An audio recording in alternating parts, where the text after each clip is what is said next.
오늘 또 썰녀를 찾아주셔서 감사합니다. 여러분의 구독과 좋아요는 영상 제작에 큰 힘이 되네요.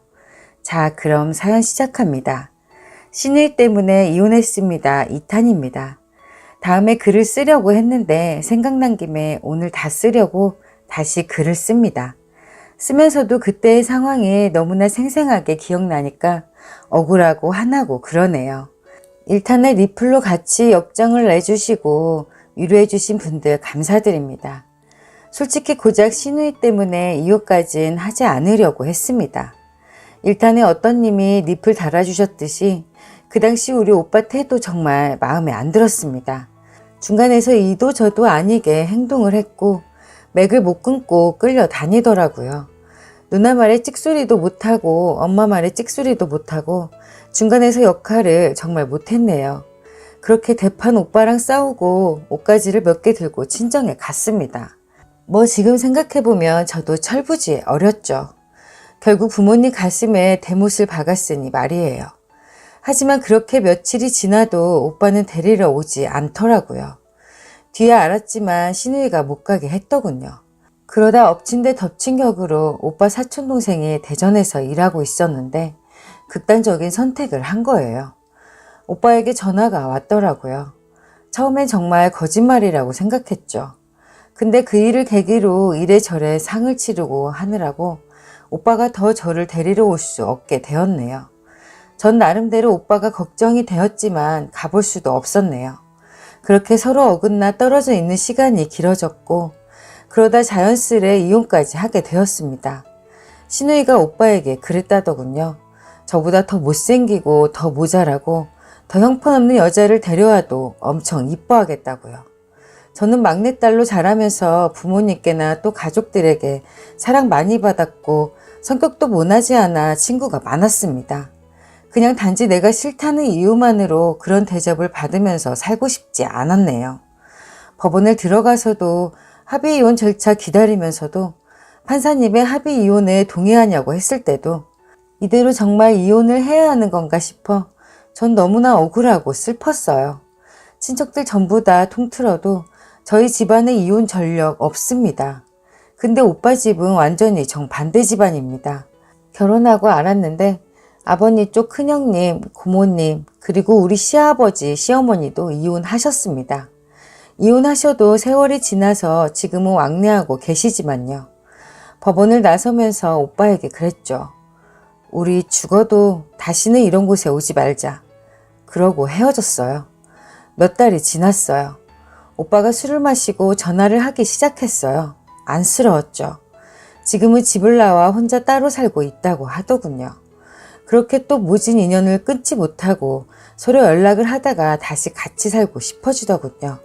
저희 집에서는 옛날 일을 생각하면 다시 인연이 안 되었으면 하셨지만 둘이 좋다니 잘해보라고 하셨죠. 근데 문제는 또 신우이였습니다. 우리가 다시 합치려는 걸 어찌 알았는지 한번 신우이 집으로 오라고 하더라고요. 물론 시어머니께 들었겠지요. 트라우마가 너무 강해서 겁도 나고 무섭고 그러더군요. 그래서 시간이 좀 지나서 찾아보자고 오빠에게 말했지만 이제 누나가 안 그럴 거라며 저를 타이르더라고요. 그래서 다시 합치기 전에 오빠랑 신우이네 집으로 갔습니다. 그때 신우이가 아기 낳은 지 얼마 되지 않았었습니다. 근데 집에 가니 아기는 없더라고요. 저한테 마구 해대려고 아기까지 시댁에 맡겨놨더라고요.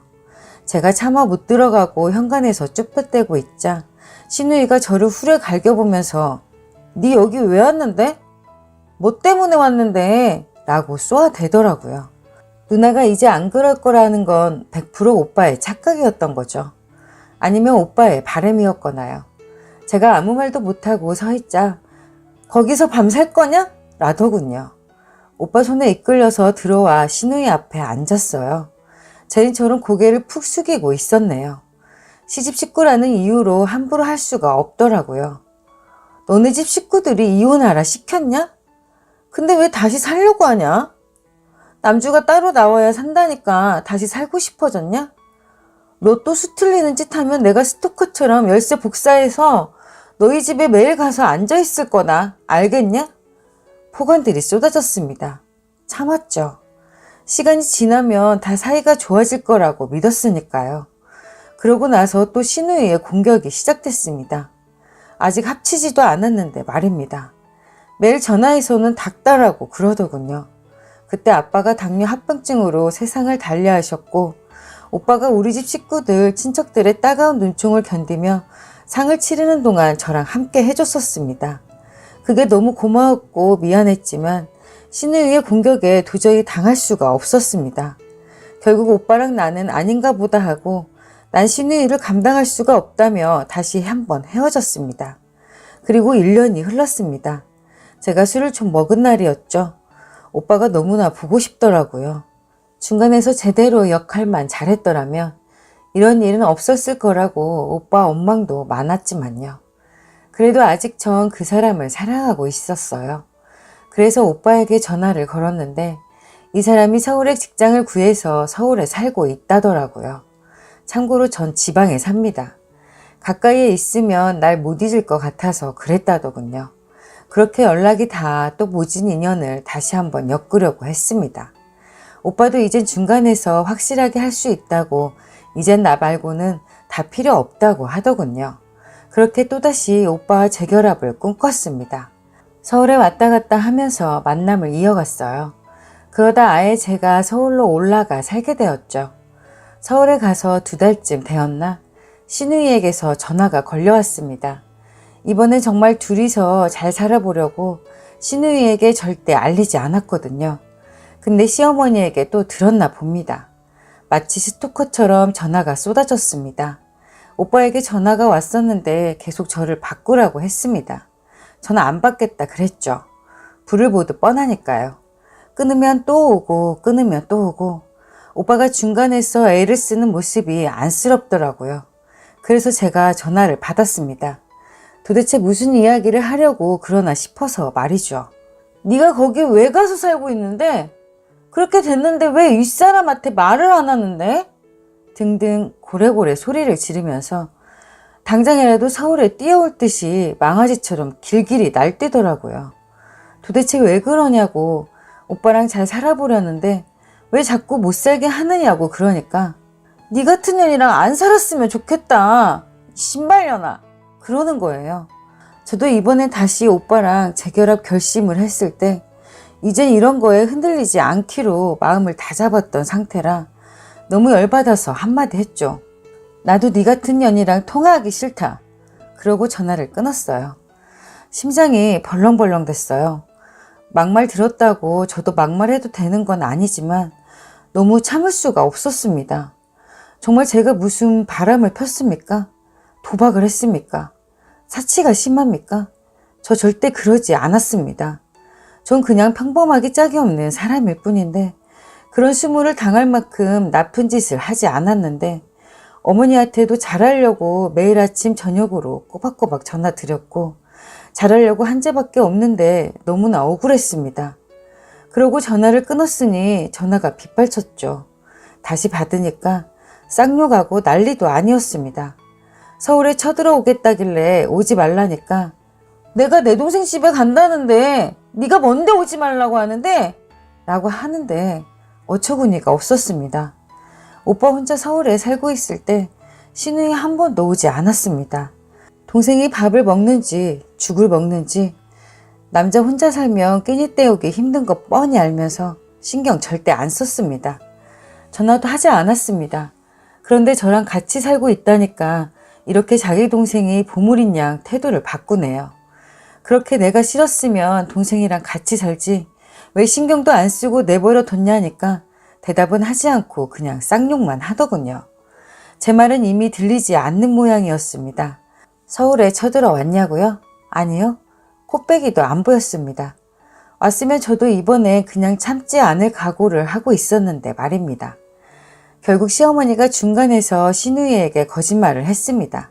제가 다시 오빠랑 헤어지고 제 집으로 내려갔다고요. 그 뒤로 잠잠합니다.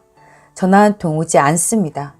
오빠가 전화로 그날릴 때 누나 이런 식으로 할 거면 평생 안 보고 살겠다고 했었거든요. 그 말이 충격이었는지 하는 말이 과간이었습니다. 나 지금 산후우증으로 미치겠는데 네 여주랑 살 거면 나 확 죽어버릴 거다. 그랬냐고요? 아니요. 그런 시도조차도 했다는 소리 못 들었습니다. 지금 오빠는 일 때문에 다시 지방에 내려와 살고 있어요. 시어머니, 시아버지는 가끔 뵙고 살고 있지만 시누이랑은 연락 잃지 않고 있습니다. 시어머니가 다 얘기를 하셨을 텐데 아직은 잠잠합니다. 시어머니가 말로는 절대 이야기하지 않았다고 하시는데 몇 번의 전적으로 보아 믿어지진 않습니다. 지금도 언제 터질지 모르는 시약폭탄을 안고 사는 것 같습니다. 이번에 떨어질 폭탄은 정말 핵폭탄이 될 것 같아요. 그게 터지면 제가 감당을 할 수 있을지 아니면 예전처럼 포기해 버릴지 겁이 납니다. 아직 우리 사이에 아기는 없습니다. 솔직히 아기 갖기도 두렵습니다. 우리가 재결합했을 때 제 소원이 오빠랑 1년만이라도 살아봤으면 하는 거였는데 이제 오빠랑 총 1년하고 석 달을 살아봤네요. 결혼한 지 4년째인데 말입니다. 재결합한 지는 5개월쯤 지났고요. 아직도 두렵지만 이젠 그때처럼 당하고 있지는 않을 거라는 각오는 되어 있습니다. 긴 글 읽어주셔서 감사합니다. 오늘의 사연 어떠셨나요? 여러분의 소중한 의견 댓글 참여 부탁드려요. 구독 잊지 마시고 알림 설정 해두시면 다음 영상을 빠르게 보실 수 있습니다.